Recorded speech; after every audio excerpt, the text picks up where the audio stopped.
बहुत अच्छा लगा।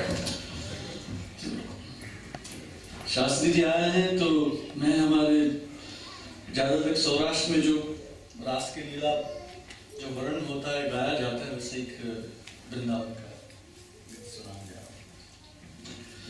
जो हमने वैष्णव भजन गाया जो नरसिंह मेहता ने लिखा था। और नरसिंह मेहता भगवान के बड़े भक्त थे और भगवान भोलानाथ को उसने प्रसन्न किया तो भगवान भोलानाथ ने कहा कि मांगो नरसिंह। तो यदि हम होते तो संसार की कुछ न कुछ बात कहते कि हमें पैसा चाहिए, मिलकर चाहिए। नरसिंह मेहता ने कहा भगवान को कि वल्लभ यानी आपको जो दुर्लभ हो वो वस्तु मुझे दो। भगवान को भी अधिक पसंद हो, भगवान को भी दुर्लभ हो, ऐसी कोई चीज हो तो मुझे दो। ऐसा नरसिंह मेहता ने मांगा भगवान से। तो भगवान शिव जी भोलेनाथ उसने कहा कि हमें जो दुर्लभ है वो तो वृंदावन में एक एक गोपी और रास लीला जो होती हैं कार्तिकी पूनम और भगवान कृष्ण अलग अलग रूप लेते हैं वो दर्शन करने हम भी जाते हैं और हमें भी वो दुर्लभ है। तो नरसिंह मेहता को भगवान भोलेनाथ वृंदावन लेकर गए और रासोत्सव शुरू हुआ। हाथ में मशाल दी, मशाल जलते जलते अपना हाथ जलने लगा, फिर भी नरसिंह मेहता को पता नहीं था। राधिका ने देखा और भगवान को बताया कि देखो हिंदुस्तान वाले तुम्हारे भक्त हाथ जल रहा है, उसको पता नहीं है। फिर भगवान ने कहा राधिका को आपको ऐसा लगा था पहले जब देखा नरसिंह को कि भगवान भोलेनाथ है, वो भोले है, मृत्यु लोक से कोई भी आदमी को लेकर यहाँ ले आते, ऐसा संशय हुआ था राधिका को। लेकिन जब जलता हाथ देखा फिर राधिका को अच्छा लगा कि सामान्य कॉमन मैन नहीं है। तो फिर रासोत्सव प्रोग्राम खत्म हुआ, भगवान भोलेनाथ फिर वापस कैलाश में आ गए। फिर उमा ने पूछा कि नाथ आप कहाँ गए थे? तो भगवान ने बताया कि वृंदावन नरसिंह मेहता को लेकर गया था और रासोत्सव दर्शन कराने के लिए। तो उमा ने कहा कि मुझे आप नहीं ले गए। तो भगवान ने कहा नरसिंह को लेकर गया था, मैं अकेला तो नहीं गया था। तो फिर कैलाश से उमा ने वृंदावन राधिका को मोबाइल किया, कह लो राधिका इतना रासोत्सव हुआ हमें बुलाया भी नहीं।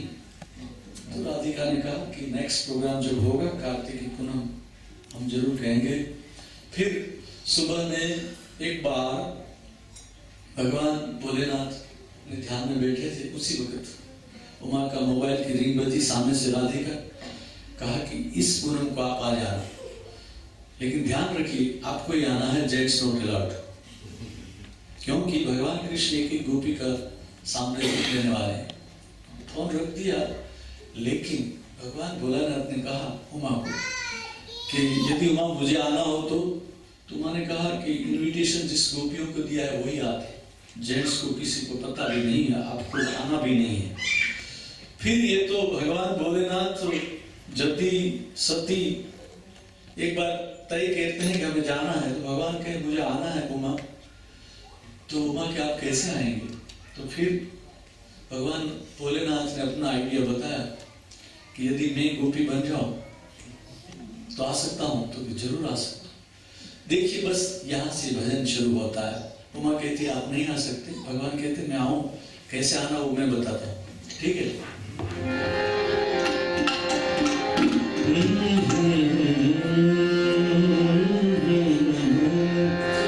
वंदे देव उमापतिं सुरगुरुं वंदे जगत कारणं वंदे पद्मभूषणं मृगधरं वंदे पशूनां पतिं वंदे सूर्य शशांक वहनि नयनं वंदे मुकुंदं प्रियं वंदे भक्तजनाश्रयं च वरदे वंदे शिवं शंकरम्। एक बार सी भोले भंडारी बन के ब्रिज किनार गोकुल में आ गए, गोकुल में आ गए। एक बार सी भोले भंडारी बन के ब्रिज किनार गोकुल में आ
कि यदि मैं गोपी बन जाऊं तो मैं आ सकता हूं। तो उमा ने कहा कि यदि आप गोपी बन के आने वाले हैं तो कोई ना नहीं कहते।